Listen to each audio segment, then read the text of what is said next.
What's the news that changes everything? Is there more to the Zeruiah and Troy incident than anyone realised? And are we finally seeing the darker side of Troy's character? To answer this and many more questions, allow me to take us back to the beginning. Hello and welcome to Lawd Lukan. It's time to bang your gavel and call for order as we get a very interesting update on the Zeruiah and Troy situation. On today's show, Zeruiah shows her true colours and it's not quite what you think. What's the legal challenge that Zeruiah is presenting to the court? Is she planning to go all Letitia on us? Did the court make a mistake with the forms? And what is Troy hiding about the incident? All this and more right here on the Lawd Lukan channel. They got their pound of flesh. Let the man go. Good evening, bonsoir, and badja to you. Big loves to those who've subscribed, you beautiful people, and a cup of ceremonial grey Yuji matcha for the lords and ladies of the Lukan Manor. Yes, indeed, mon petit pois. The Zeruiah and Troy story is a lot like a Polaroid picture. You don't actually need to shake it to make the picture emerge. You just give it a few minutes and then you see that the image isn't framed quite as you thought it was.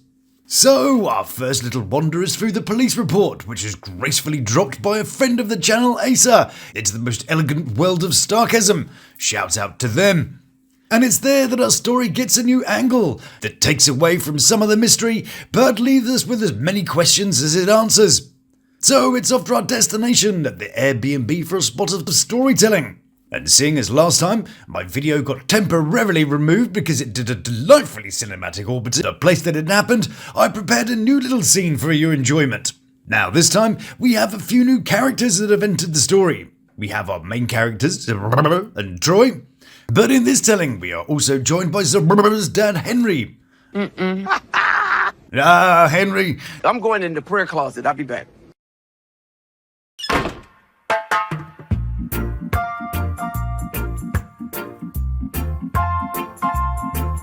I miss him and his little dance moves.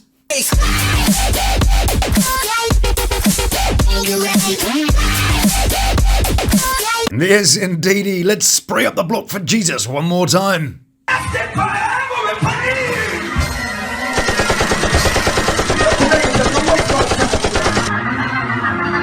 We also have Zeruiah's mum, and her brother, Troy's brother-in-law, Zeruiah. Now, the excerpt that we have of the police report starts off, suite, which will be referred to as Mills, which is referring to what they call the mother-in-law suite, or the small detached building on the property, or what we call in England land, the granny annex. Let's begin.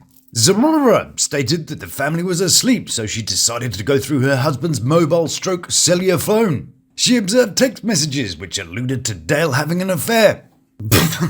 Dale. Yeah, now we've covered this a lot in my last video. Check out the little link at the top if you missed that. But we all know that this was Professor Troy's super duper not at all transparent way of trying to avoid identifying himself by giving a fake name, which was kind of actually his name, said it wasn't his name, but it was him, only it wasn't him, therefore, take that justice system. And if you missed it, here's a clip of Troy Stein foiling those pesky detectives with his genius plan. I never showed them my ID or none of that shit. You know why? Because I would be in jail just as well.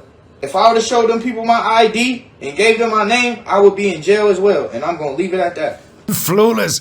Yeah, good job. But here's where things start to change. She shoved the phone into Dale's face and started a verbal altercation in the Mills. Both parties exited the Mills to not wake up their infant, Blanky.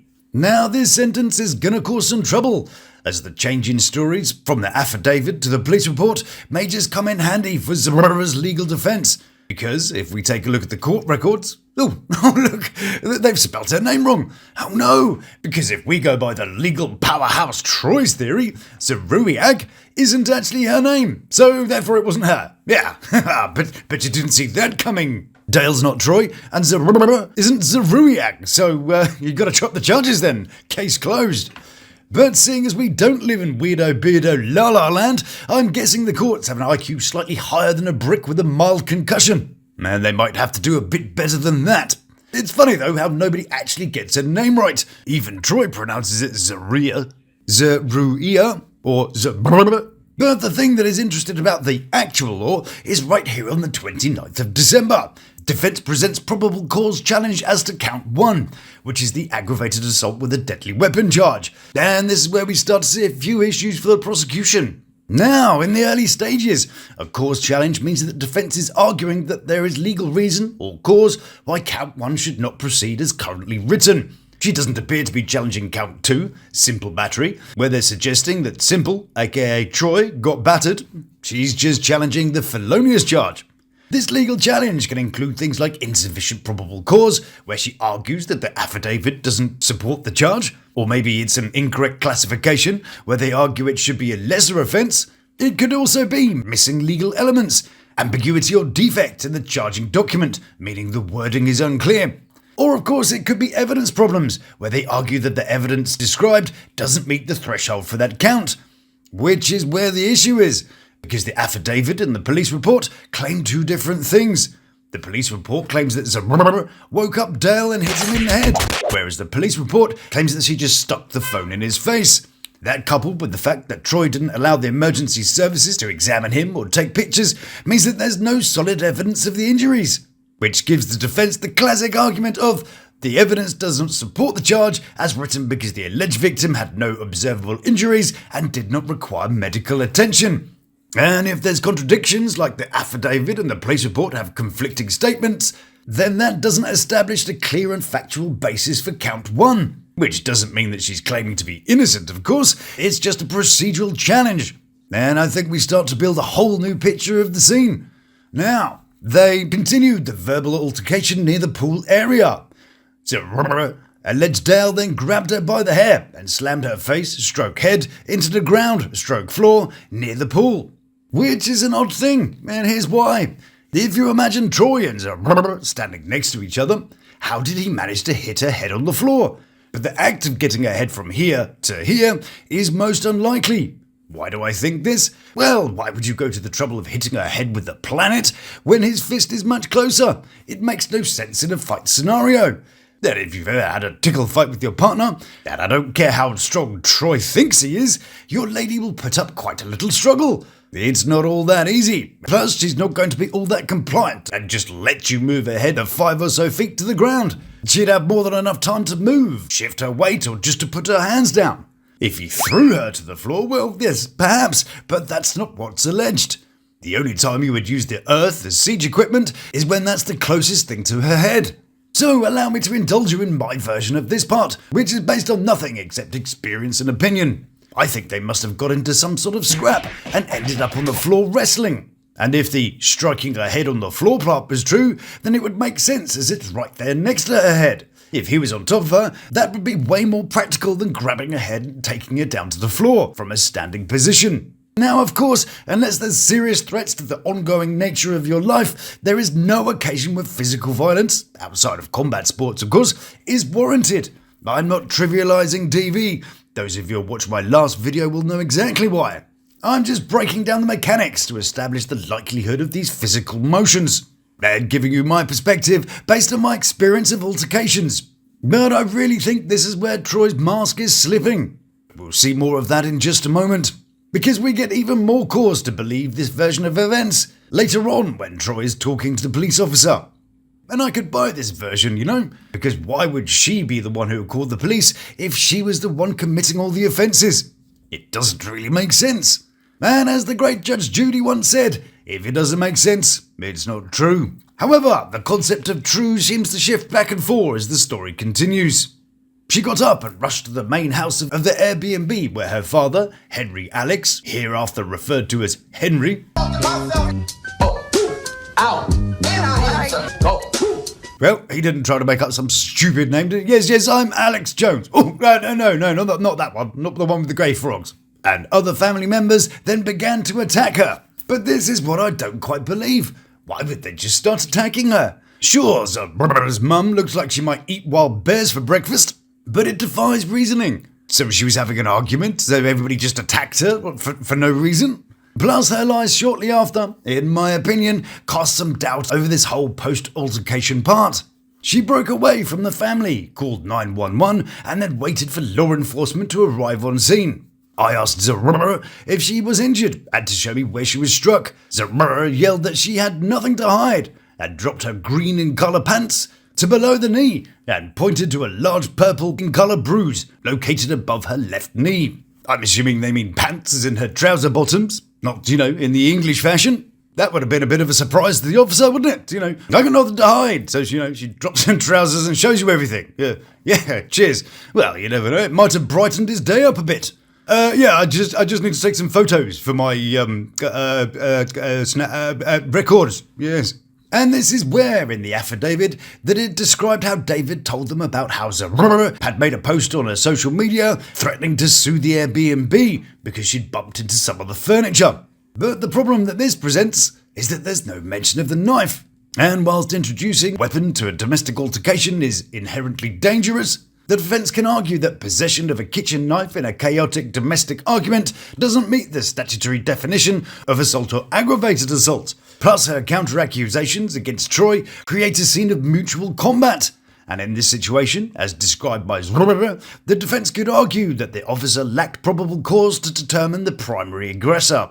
Henry's response also complicates the narrative. In pointing to her social media, which has been deleted, it may be damaging to her credibility, but it could help to challenge the charge, as this part relies on a statement from a witness who is also accused of violence.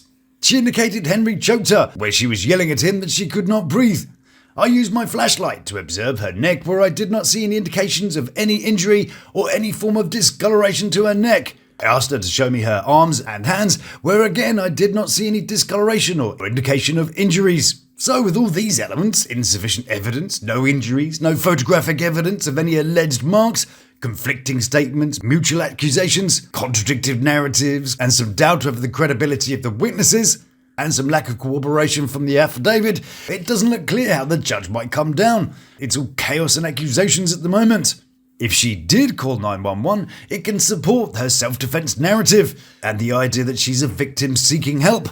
But it doesn't override the lack of injuries, the contradictory statements, and the lack of physical evidence. Also, in many domestic cases, both parties called 911. Well, one calls and the other one claims it did. But I'm sure soon we'll see the CAD record as to determine who actually did. So already the judge is thinking, something's not lining up here. But then we get to Troy, or Dale, or super genius extraordinaire mega mind Troy. To you and I, the man of many names and even fewer consistent stories. The officer writes, and this is the part that really matters, Dale appeared to hesitate multiple times when recounting the sequence of events, in what I believe to be a manner to provide information, but not all the information of what occurred. Translation, my man is holding back.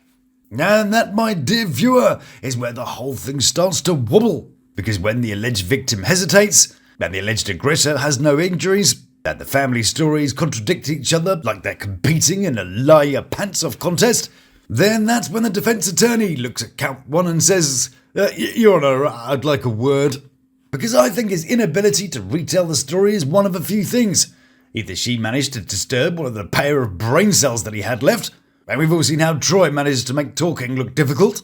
Respectfully, I'm not that type. Yo, bro. Or my version of events, the mutual combat by the pool, is more like the real story. Or was he just trying to make it sound like he had nothing to do with it at all? As, of course, he was Dale Jones at the time, rocket scientist and part-time brain surgeon. And as I said a moment ago, I think this really shows us the kind of guy that Troy is. If we believe this side of the story, the mutual aggression, the head on the floor, which I do kind of right now, then that shows that the man who did nothing but lie for 15 minutes straight, trying to gaslight us into thinking he was not only innocent, but some kind of hero for defending or protecting someone else in this story, some guy called Dale, apparently, is more than capable of underhanded things. Let's not forget that he was serving time for armed robbery, not theft from a Build-A-Bear. He's clearly got another side to him, and whilst we're presented with a man who is 4 chicken nuggets short of a Happy Meal, I do believe that he's capable of things that are much more sinister, and maybe even more violent than we think. I could hear Zeruiah, who was sitting on the front porch of the residence, loudly exclaiming Dale was lying when I was speaking to him. D-SA Rodriguez alerted me that Zeruiah was attempting to walk away from the something or other's location, where I told Dale and Henry, damn it. Now I love sarcasm, but she could have at least finished that sentence. Well, let me finish it for them. I told Dale and Henry a joke. Yes, I arrested 2 kids yesterday. One was drinking battery acid and the other was eating fireworks. So I charged one and let the other one off. But they didn't laugh, so I tased them and Officer Demerara Sugar or whatever poked them in the eye with his nightstick. Yeah, there we go. That's totally what probably didn't kind of was written there. Good job. I re-entered the main residence to continue speaking with Henry, where I observed Dale standing in the front porch of the Airbnb. While walking inside of the residence, I heard Dale speaking to his brother-in-law, where I could clearly hear Dale spontaneously utter, "Zeruiah hit me in the face with my phone." Also heard Dale telling his brother-in-law that Zeruiah struck me multiple times during the verbal altercation stroke argument. So what do we make of that then, my beautiful viewer? What do you think? Do we believe Zeruiah's version of events? Do we think that Troy exposed his darker side and actually did hurt her? Did she lie about her family's involvement because she was resentful and bitter? Or is it all just a big conspiracy against Zeruiah because they just don't like her very much? So when you lay all of this out, the conflicting stories, the missing injuries, the hesitation, the chuckles, the contradictions, you start to realise that this isn't just a simple case of he said, she said. It's more like he said, she said, they said, and the paperwork just shrugged. And somewhere in the middle of all that noise is the truth, or at least the closest thing to that we're going to get. But what becomes clear is that everybody walked into that Airbnb with their own version of events and walked out with a completely different one. And when the dust settles, the only thing that really survives is whatever can be written down, filed and stamped by somebody who wasn't even there. And that, my delightful viewer, is where the story takes a turn. Because while the legal side is busy untangling who did what to whom, Zeruiah herself seems to be turning her attention to something entirely different. Taxes. Now, a little while ago, I made a little prediction based on the activities of previous Lalus and Zeruiah's association with Letitia, the handcuff-wearing felon's business accounts. A thing we'd also seen Wally have a go at too. The bit basically goes, buy into the lifestyle and luxury of a tax preparer's lifestyle, promote their business in your socials, save up and buy the software that does all that pesky tax stuff for you, and then you make some cash by saving your clients some money, or as Letitia did, blatantly rob their cash, use their details to rent yourself a house, and then sue them for defamation if they complain about it. And was I right? Well, here's one of Zeruiah's most recent posts. Ah yes, step 1, promote the lifestyle and other people that are already doing it. Good job. So, will she follow in the footsteps of those super amazing Lalus that have trodden these floors before? Even Juju started on this path once, but didn't say too much about it afterwards. In fact, Wally has decided to reinvent herself in the style of a tax professional. See? Expert guidance. Expert. Yeah, when the hell did that happen? She went from flogging rebranded cosmetics to being a tax-busting superwoman. She even does giveaways. Sure she can afford to do that. But if you're super duper lucky, you can win a whole SUV, as opposed to sort of just a bit of one. Here's a hubcap. You could win some TVs, totally not stolen to order by Demodeck, of course. But it's the exact same trajectory that Letitia took. And now, here's Zeruiah joining the ranks of tax people getting creative with your money. Clearly she's done with taking your charity money now, and she's after your tax refunds instead. So, that nearly brings us to the end of the video, but there is one last little thing to do. And that, as always, is to ask, what did we learn, ladies and gentlemen? Well, when you step back from all the noise, the affidavits, the police reports, the contradictions, the name games, the tax prep dreams, you start to see a pattern that's bigger than any one cast member. People don't just tell stories, they build them, they curate them, they polish the parts that shine and tuck away the parts that don't. And sometimes they convince themselves of the version that feels the safest, even if it's not the one that lines up with the facts. But the truth has a funny way of quietly sitting in the corner, waiting for everybody to stop performing long enough for it to be noticed. And maybe that's the real lesson here. Not who swung what, who said what, or who's selling tax software this week, but how quickly people can drift into roles that they were never meant to play. Whether that's business relationships or love relationships. and how hard it is to find your way back once the performance becomes your identity.